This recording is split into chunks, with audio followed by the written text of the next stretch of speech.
Hey y'all, Stephanie here with Minimalist Mom Life. Welcome back to my channel. Today I wanted to make another video in my series about professional motherhood, encouraging you to write out a job description for your role as a stay-at-home mom. If you were hiring you as a mom to be the mom of your precious babies, what does that look like? And I really do mean writing this out. So getting a pen, getting some paper, put it in your planner or in your journal somewhere that you're going to keep it and you're going to see it, and write out for yourself a job description. Pray through this. You can talk to your husband about this. Count your days. Watch your days. What are you doing as a mom? What do you want to be doing as a mom? What would you hire you to do as a mother? You're going to write out, of course, a title. So mom, mommy, whatever it is your kids call you. You're going to write out an overview of the job. What does the day-to-day of this job look like? If you were having to hire somebody else, how would you explain what it is you do every day? What are the tasks that are associated with this job? And this is going to be unique to each family, because in each family, husbands and wives do different things, and moms and dads take care of different things. You're going to write those out too. What is the goal, the objective of this job? What are we trying to create or produce by having this job? Why did God give children mothers in the first place? You're going to have that there. Years ago, my goal was that upon my kids' high school graduation, I thought that I wanted to look at them and think I've hugged them enough.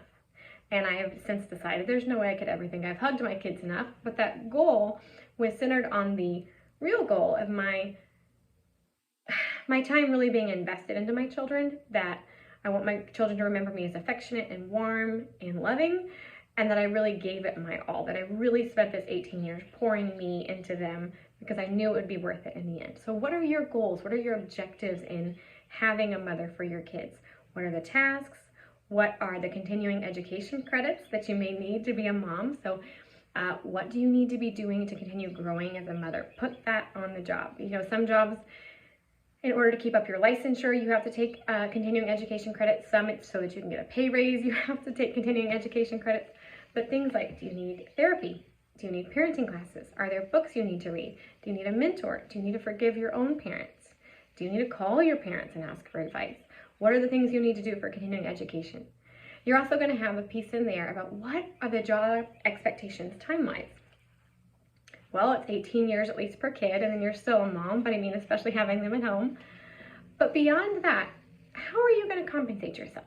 Are you the one that always gets up at night with the baby, or do you do that during the week, and on the weekends the expectation is that your husband will do that? Do you treat yourself to a coffee every Friday because you are your own HR? Do you get your birthday off? Once a month, do you get an hour to yourself to go do something and someone else watches the kids? What are the vacation package part of it, and what is the compensation part of it? What are you getting out of this role? And of course, that's not going to be monetary, but there is something we're getting out of this. What is the joy of motherhood that we get to experience? Make sure that's on there. But make this so incredibly personal to you and the type of mother that you are. Not a fantasy mother of what you would be if you were, the perfect combo of all the wonderful mothers that you admire. But also not on your worst day the type of mother you are. What type of mom do you want to be? Who do you aspire to be, and who can you be as a mother? And then put that on there. Have a couple of areas that are areas of growth for you as a mother, that maybe there are things that you desire if you were hiring you to be the mom that you would do that you're not really doing right now, but that you know that you can grow in and you can come to obtain. And then keep this, pray over it, look over it with your husband, and edit it as you need to. And know that it may change in 2 years, because the mom you may need to be in 2 years, that job description may be different than it is now. But hold yourself to that standard, hold yourself accountable, and be encouraged to take motherhood seriously, and also to really, really enjoy it. I hope this video encourages y'all, and I'll talk to you in my next one.